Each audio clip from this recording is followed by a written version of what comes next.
My professional background is in law. I was a highly successful lawyer in the City of London, London's equivalent of Wall Street.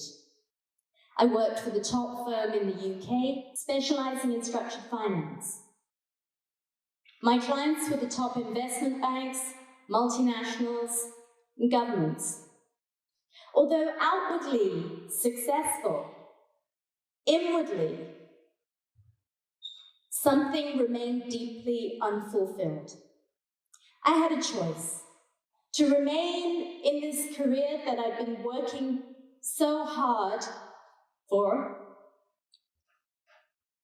or to follow my heart's calling and take a radical leap into the unknown. So that's what I did. I left the city and I entered into a period of deep introspection. And during this time, I got in touch with the nature of the reality of existence and my role within it. And I've never looked back. It was then that work became service for me, deeply motivated by a desire to serve humanity, Mother Earth, and all beings. Although law no longer resonated with me, I wondered if there could be a way that I could use these skills that I had acquired in service of life. Well, life responded, and it gave me a first opportunity. It came in the form of the imminent destruction of an ecosystem of global ecological importance, and a disempowered community who believed that change was not possible. Well, the chief conservation officer of the territory thought differently. He approached me to bring a case. No lawyers on the island would help him because everybody was afraid of going against the government.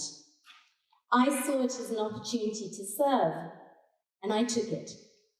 Our efforts resulted in legislative change, but not in the way that we had planned. The first result of me stepping up was the empowerment of the community. My commitment and dedication inspired other people to join us. We formed an NGO, and soon we became a coalition of all of the environmental organizations in the country. As more and more influential people came on board, we started to form allies within the government. In the end, we lost the case. However, because the energy, the consciousness had shifted so much, the government decided to change the law and declare the area a national park with a blanket prohibition on development.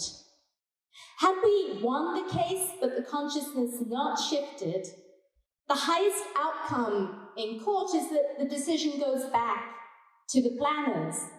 Usually a new application gets submitted and development goes ahead. So we achieved a far more robust outcome than we had originally planned.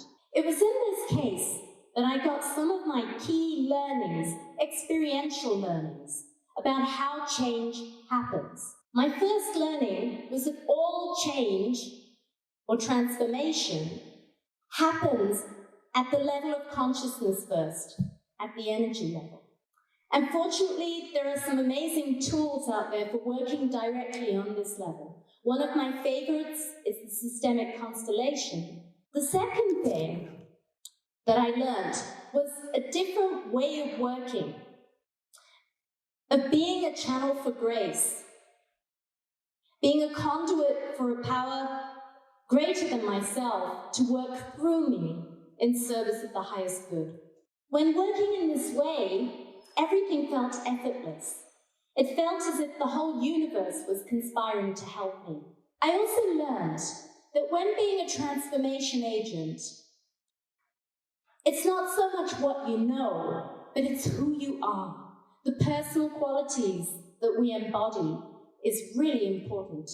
Some of the key personal qualities that have helped me in my journey are intention and motivation, making sure that my attention is aligned with my highest values, and that my motivation is to serve life. Believing that the desired outcome is possible. Believing that I have the power to influence the change. Commitment to do what it takes to achieve the desired result. Intuition and presence. Being present to what is and sensing deeply into the field as to what wants to emerge.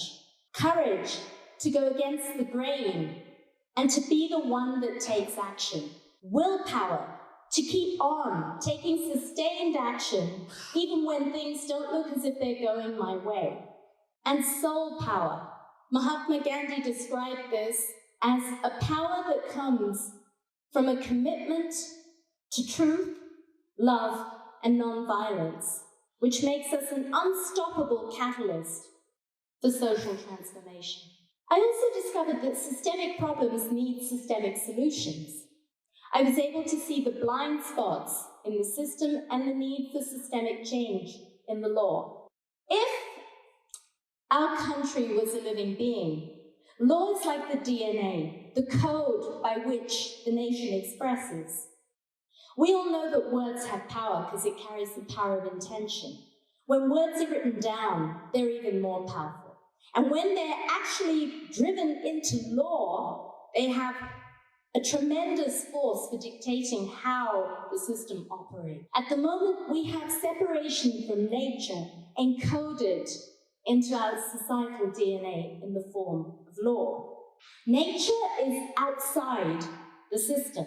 Ecosystems and species are treated as objects under the law. They're either property or they're fair game. And this has several practical drawbacks that make it almost impossible to protect nature using the law. System scientist Joanna Macy outlined 3 dimensions of social change. All 3 are important. The first is action saying no, stopping destruction. This buys time, but it cannot lead to lasting change unless the second step is taken, which is creating alternatives. But the alternatives also can't take root unless the third stage is reached, which is the shift in consciousness. And it's the shift in consciousness that brings about lasting change. With Rights of Nature, we work on all 3 levels. If these laws are adopted, we will bring about a paradigm shift in law and a paradigm shift in our societal relationship with the rest of nature so that humanity flourishes in harmony with nature for generations to come. So I'll end now with the ending of the quote that I began with. Whatever you can do or dream that you can do, begin it. Boldness has genius, power, and magic in it. Begin it now.